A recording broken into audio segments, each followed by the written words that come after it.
Ashish Malik, and today again we are going to talk about another important issue of the world geography. World geography is a very comprehensive subject in itself because we are going to see a lot of geographical features, but sometimes we also have to focus more than geography, and that is called geopolitical issues, right? So, in today's chapter, or you can say in today's lesson, we are going to talk about the next important part of the world, which is called the Middle East, right?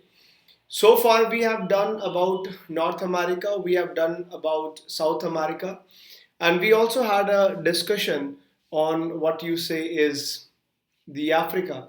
So, with the African geography, we have done certain important concepts along. Like we had a discussion on certain important things. So, I would like to throw some light on that. So, yesterday, when we were talking about Africa, so we had a comprehensive discussion on two to three important things, which is Arab Spring. So we had a discussion on the Arab Spring because we were talking about Tunisia, and that's why I discussed this whole Arab Spring with you, right? So similarly, in today's lecture, we'll be doing almost the same kind of thing. So whenever it is required, I will be discussing certain important concepts, certain important geopolitical issues as well, right? So Arab Spring in India also we had covered yesterday, guys. And I also made you a little bit aware about the Suez Canal and the political crisis, right? So this is also what we have discussed yesterday. The only thing which was left out was India Africa partnership, right? So we had not had a discussion on India Africa partnership. I had a complete discussion on what you say is India, like Africa map we have covered yesterday. So why Africa is so important for Indian perspective that we have to understand first. Once I will explain India Africa partnership because we are doing the geography of the world maps, so we all also have to see that why we are so much concerned with the Africa. See, when it comes to the North America, we were not having that high stakes in North America. We were not having any that kind of high stakes in South America. But Africa is having a lot of importance from Indian perspective. We also had a great partnership. And like today's lecture, which will be Middle East, we have to see Middle East and India also. So the more close you are going to come towards India, that more topics I would be discussing in the class. So take today's class as world geography plus international relations. It is a blend of these things, right?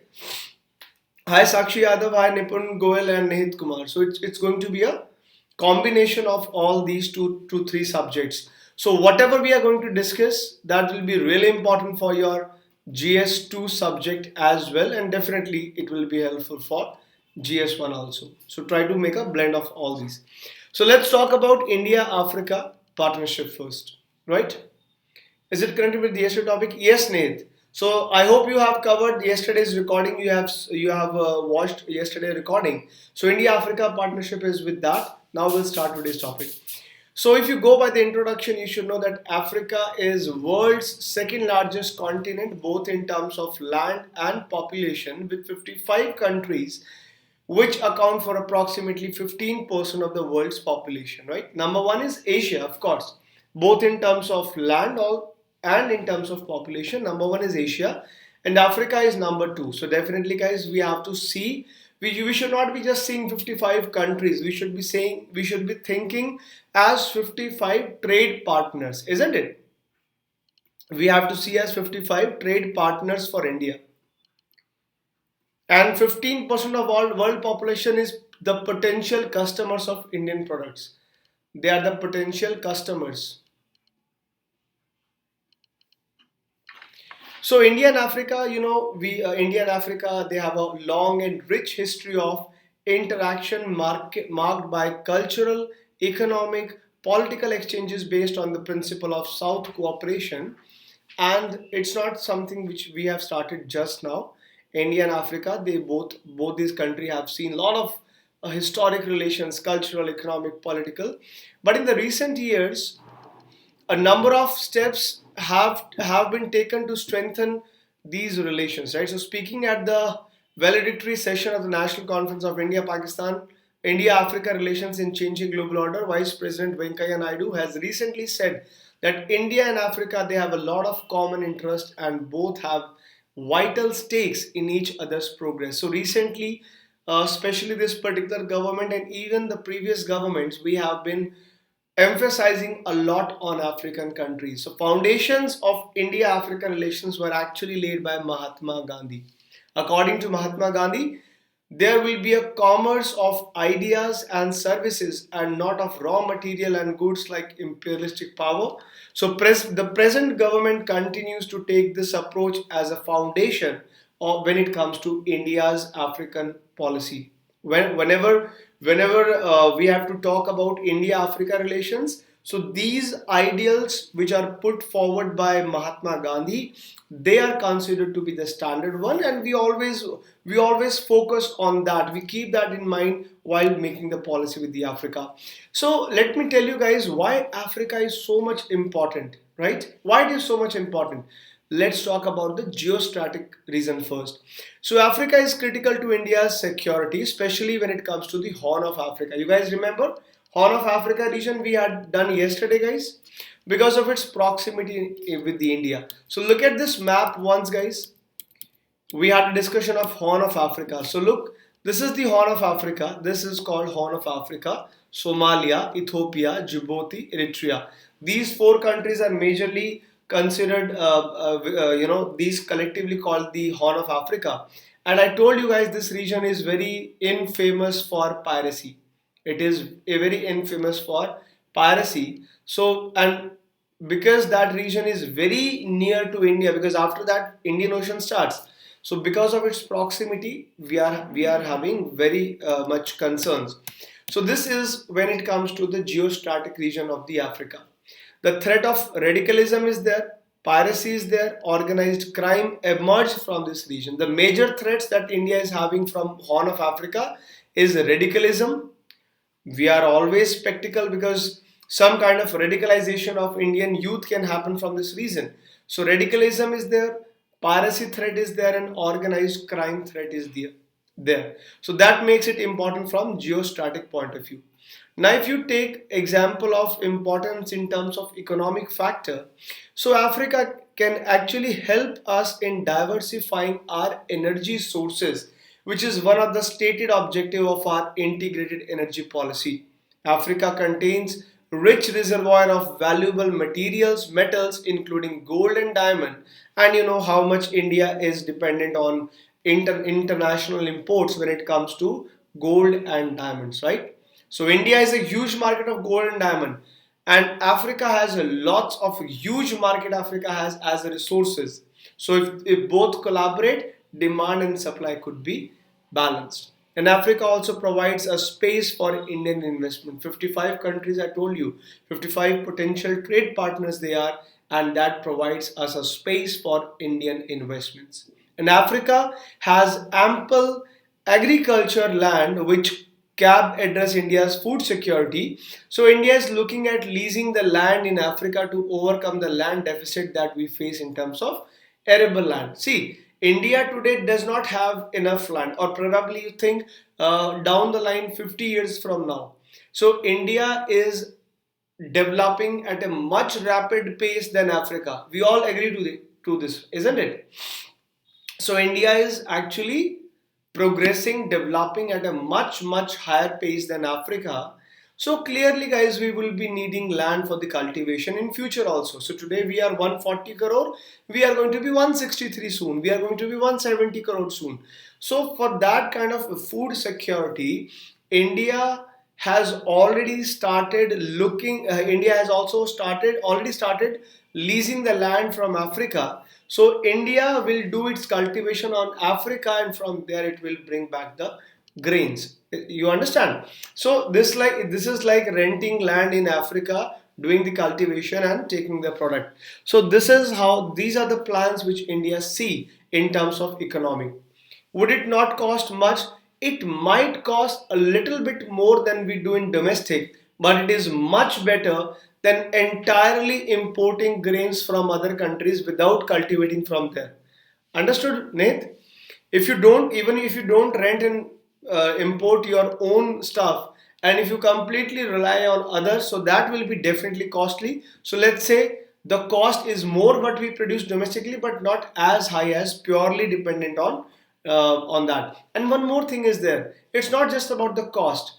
You cannot, in present scenario, you cannot entirely rely on other countries, especially for the food grains. You never know what happens in future. You never know, today those who are friends, tomorrow they will not be our friends. So if you get too much dependent, so entirely food security, the world can choke us by cutting our food supply. So food supply, food security and energy security, these are the two areas where we should always be looking for becoming self-reliant, because you cannot give your remote control to any other country, because when they want, they can choke us up in terms of food and energy security. We don't want that. No country want that, right? So that is importance of economic partnership with Africa. So geostrategic we have seen, economic we have understood, and then we have to see the geopolitical, because support of African countries is important for India's aim at gaining a permanent seat at United Nations Security Council. Because for getting into UNSC, India will surely be needing support of the other member countries, right? So when I say Africa, 55 countries, so that is 55 votes. So we want these votes to be counted in favor of India, especially on important topics like getting India into United Nations Security Council. So we need that kind of votes, we need that kind of support. So if Africa is important, Africa as a continent is important for India in terms of geopolitical interest. Africa also provides a space for displaying both India's soft and hard power. Africa is the one which provides India, which has this connection of providing India with the soft and the hard power. And India has been actively involved in the peace and stability of African countries through UN peacekeeping missions. So up to now, India has contributed in lots of missions through United Nations peacekeeping missions, and India has actually supported. We have actively involved in maintaining the peace and stability in many of the African countries so far. And India is also involved in capacity building. There are two things. Hard power is when you are indulged in terms of infrastructure, when you're indulged in terms of military infrastructure. These are called hard power. Soft power is soft diplomacy through cultural connect. So it is more like, with the capital you are connected somehow with that stuff. Soft power means you are more connected culturally. Culturally, you are more connected that way, right? And yes, Africa is also the largest beneficiary of India's ITEC program. So we have been doing these technical programs in Africa. So they have been getting a lot of benefits. So now at least guys, you can quote the geostrategic, economic, and geopolitical importance of Africa for India. Understood? So that you have to keep into your mind whenever next time, whenever you read anything, whenever you read from African country, or whenever in next visit is there from our prime minister or president to African country, then there is a big purpose. They are not going there for a vacations. They are not going on a dunya brahman, right? They are not going for Vishwa brahman. Whenever these delegates, whenever these dignitaries, they go and visit the countries, they have a big time purpose for that, right? It is easy to sit here and criticize. It is easy to sit here and say, "Arey, Modi ji takes so many round trips all around the world. He is always on Vishwa Brahman," but he is doing something big out there, right? Okay, so what are the strategies adopted by Indian government so far to achieve these three important objectives from Africa? So now we know that is important. Africa is important. Hi Barsha, very very good evening. So we know Africa is important. So what kind of strategies we have done? We have developed. We have developed Pan-African level engagement. We have developed partnership with the regional organizations, development partnerships through IBSA and BRICS. What is IBSA? IBSA is of three countries. IBSA is India, Brazil, and South Africa. And BRICS, we all know that. BRICS, we have Brazil, Russia, India, China, South Africa. So, through these two development platforms and partnerships, we have been increasing our relations, bondings with the Africa, and bilateral engagement with the countries. There are so many countries with which India is having bilateral agreements, and also involving Indian communities and Indian diaspora. And this is something which is true for all the countries today. Indian government has been trying to reach out to Indian diaspora. Indian diaspora means the Indians by birth, by origin, which are living there. That is called Indian diaspora. So basically, an NRI is a Indian diaspora. Overseas citizen of India is a Indian diaspora. So now you guys know what kind of relations we have, or what kind of importance we have with the Africa. And that is the reason when yesterday I had a complete discussion on Africa, time and again I just kept on telling you all the important points about Africa, right? So what is the nature of relationship so far, guys? We have seen, because India's Africa policy over the past few decades has actually oscillated between passive and reluctantly reactive at the best. So, strategic apathy towards the continent was obvious on many fronts. Most of the countries in Africa did not feature in India's larger foreign policy matrix. This is something we are missing at. We are not that concerned about many of the countries of Africa, but until recently there wasn't any significant attention paid to the continent. Indian leaders seldom, very less, they travel to African nations, but now the things are changing a bit. Now the things are getting a bit better. And narrative of India's contemporary relation with the Africa is dominated by historicity of their interactions. So the century-old trade partnerships, socio-cultural linkages built by thriving diaspora nationalist movements during the Nehruvian era that supported the anti-imperial struggles and shifting geopolitical tides with the non-alignment movement. Africa had played a great and important role when we were drafting the non-alignment movement, right? So during that Nehru period, Africa and India used to work a bit more closer because of many such reasons, right? So now we can see, guys, that currently we have to do a lot of things which we can improve in Africa India relations. Now we have seen that kind of stuff because the relation actually changed, and there are areas where both India Africa can work together, and these are those areas which hold immense potential to re to bring or to push India Africa relations to a next height, right? So that is really important for us to understand, because currently India's forte in the continent has been developmental initiatives. And we have seen, like, this ITEC program, like, which is Indian Technical and Economic Cooperation Program. We have Team 9, Pan Africa e-networking stuffs. So that is a very good thing. We need to achieve its maximum potential, where India is actually helping developing African countries with technical and economical cooperations, right? Also, conscious attempt at evoking morality to reflect an alternative model of development by using the term like win-win cooperation to describe New Delhi's approach to Africa. We definitely need to do that. Like, for example, right now Kerala is planning on importing cashew from African countries for its processing plant that are running low on the raw material. So these kind of things can actually help boost up India-Africa relations. Similarly, Ethiopia and South Africa are working with the Kudamshri, which is a self-help group created by the government of Kerala, aimed at eradicating poverty and empowering women to find the ways to localize and adapt model in their respective countries. So Africa and South Africa and Ethiopia, they are helping with the Kadamshri for eradication of poverty and empowerment of women, right?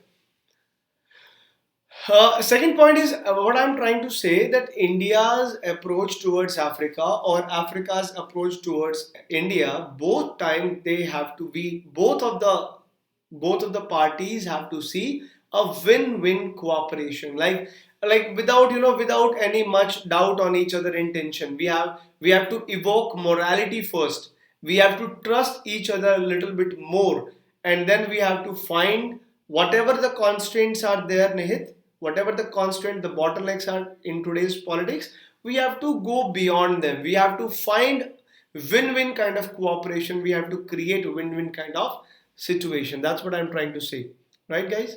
So definitely these are, they hold a lot of big time importance, and we cannot ignore China's role. Even the Chinese, they have already entered a lot of, in like a lot they have entered in Africa. So China has been exploring these all the resources and all of Africa. China has been exploring that, and we have to, at least we have to counter that by increasing our investments in Africa, right? So here, guys, we have to see what should be the way forward in improvising India Africa relations. If by chance these kind of question come, you can straight away quote these points. So first, we need to take a direct control of our development program instead of handing our funds to intermediaries whose priorities are often different from India's. So we need to take the development programs in our own hands. And to make an impact, our aim should be disbursed bilaterally and aligned with the national priorities. Like second thing, India's development assistance should prefer the countries with substantial interest. Like for example, Nigeria, South Africa, Egypt, Ghana, Angola, Algeria. They are India's top six trading partners in Africa. So I want you guys to locate these countries once again on the map: Nigeria, South Africa, Egypt, Ghana, Angola, and Algeria. Guys, look at these six countries once again on the map, because they are the top six trading partners in Africa and accounting for near two-thirds of its trade and half its export to the continent. So please look at the map, guys. Everyone, I want everyone to see these countries. So start telling up the countries. I told one is Nigeria, one is Algeria, then we have Nigeria, and what else countries? What were those other countries, guys? Ghana, Ghana is there. Third three. What three? What other three countries, guys? Then it was Angola, it was South Africa, and one was also there. Six countries were there, no? Egypt. So this was Egypt. So now at least you have to pay attention. Out of all 55 countries of Africa, I really want you to focus on these six countries, and you have to learn at least their capitals. You have to learn. Other than capitals, you have to at least see their border countries and like their geopolitical setting, their geographical setting. You have to see their political settings. You have to see. So they are very important, guys, because of all the trade, at least two-thirds of the trade of Africa between Africa and India is done by these six countries. So very important. Please locate and find all the things. Yes, Nate, but in international relations, nothing is permanent, dear. Nothing is permanent. Things can change this way, things can change that way too. So you can't say, right? So far we had a good relations. Let's see how it comes out to be, because there are temporary things which happens for temporary purposes. Let's see what happens in the future. And third thing is that we ought to prefer aiding the countries which are willing to help us from access to the natural resources to using our generic. So whichever country is interested to have a industrial relations with India, we should welcome that. We should always prefer the countries which are actually they are willing to take the help of us to exploit their resources. So we should do that. And if you see the credibility, see, you would see, sir, China is already doing that, then why those countries will prefer India? Guys, there is a thing called image, right? China doesn't have that good image, even though China is doing business with all over the world. But everyone knows, when it comes to ethics in the trade and when it comes to other things, China cannot be trusted. Nobody trusts China in the world. And whenever world has to choose between India and China, they will always prefer India if India live up to their expectations, right? You understand? India has that good image. So every African country actually want India to come there and exploit. Till India is not capable of matching the level of China, they are using China fine. But nobody trusts China. India can be trusted, right? Fourth thing, we should always go to aid the project selected should be compatible with the local requirements. Then India Africa relations can further be boosted by greater transparency, where India should prefer its public sector to implement aid projects. Sixth thing is that Indian head of the mission in the recipient African state must be integral part of the aid. And finally, guys, the effort mentioned should not distract us from our duty to provide needed humanitarian assistance to Africa. Forget about all the interest, forget about everything that we have discussed so far, forget about India's interest, everything keep aside. At least humanitarian assistance should always be provided to Africa. Africa has actually gone through a lot of blots from colonial history. So even from a humanitarian point of view, India should not distract. It is our duty, because all the third world countries, India is actually a kind of representative. Today, the whole third world countries, they see us as their representative, as our voice. So according to that phase also, we should keep providing our humanitarian assistance in the Africa. So Nate Kumar Singh's even Sri Lanka now took back their decision of naval port of China. Yes, of course, the Hambantota port, I think you're talking about, Nate. So Hambantota was the one which was given to China. See, India also wanted to make a port over there, and if you guys remember, Sri Lanka denied the offer of India and they accepted that of China. But I told you guys, nobody is willing to trust China.